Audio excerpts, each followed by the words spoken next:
নমস্কার সবাইকে। নববর্ষের প্রথম শুভ টোটকা তোমাদের সাথে শেয়ার করছি।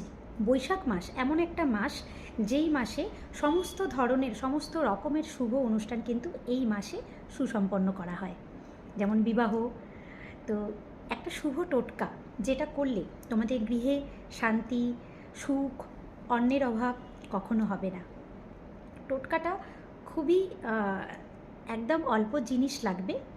যেমন 1 তারিখ থেকে বৈশাখ মাসের অর্থাৎ পয়লা বৈশাখ থেকে 7ই বৈশাখ অবধি এই যে কোনো দিন এই টোটকাটা করতে পারেন। হ্যাঁ, যদি পয়লা বৈশাখ থেকে 7ই মানে 7 দিনের মধ্যে কোনো বৃহস্পতিবার পড়ে তাহলে তো খুবই ভালো। তাহলে এই টোটকাটা কি? টোটকাটা হচ্ছে একটা পান পাতা নেবেন। যদি বৃহস্পতিবার হয় বা যে কোনো দিনেও করা যেতে পারে।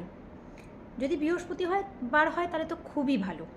একটা পান পাতা নেবেন, সেই পান পাতাতে একটা সিঁদুরের ছোট টিপ দেবেন। একটা অশ্বত্থ পাতা নেবেন, কচি অশ্বত্থ পাতা, সেই কচি অশ্বত্থ পাতার মধ্যে একটা সিঁদুরের টিপ দেবেন। একটা আম পাতা নেবেন, সেই আম পাতার মধ্যে একটা সিঁদুরের টিপ দেবেন। এবং 11টা ধান, আমরা অন্ন যেটা খাই, ধান থেকে চাল, চাল থেকে আমরা অন্ন খাই, তো সেই ধান 11টা ধান নেবেন। 11টা ধান নিয়ে সেই ধান ওই 3টে পাতা একসাথে করবেন। 3টে পাতা একসাথে করে ওই ধান 3টে পাতার মধ্যে রাখবেন। মানে প্রথমে পান পাতা, তারপরে অশ্বত্থ পাতা, তারপরে আম পাতা, তারপরে 11টা ধান রেখে দিলেন। রেখে দেওয়ার পর আপনারা ওই পুরো জিনিসটাকে অল্প একটু সিঁদুরের ওর মধ্যে 1 চিমটে সিঁদুর দেবেন।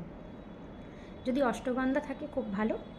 আর একটা সুপুরি দেবেন, একটা কাঁচা হলুদের গাঁট, যেটা আভাঙা মানে ভাঙবেন না, একটা গাঁট পাওয়া যাবে, সেই গাঁট, কাঁচা হলুদের গাঁট। যদি কাঁচা হলুদ না পান, শুকনো গোটা হলুদ নিয়ে একটা হলুদ কাপড়ে খুব ভালো করে সব কিছু নিয়ে মুড়ে দেবেন। মুড়ে ওটা ঠাকুরের সিংহাসনে ছুঁয়ে আপনারা সিন্ধুকে রেখে দেবেন। দেখবেন আপনাদের কখনো অর্থ অভাব হবে না, কখনো অন্নের অভাব হবে না, গৃহে একটা শান্তির পরিবেশ সৃষ্টি হবে। তো এটা শুভ টোটকা। এই টোটকাটা যে কেউ করতে পারেন।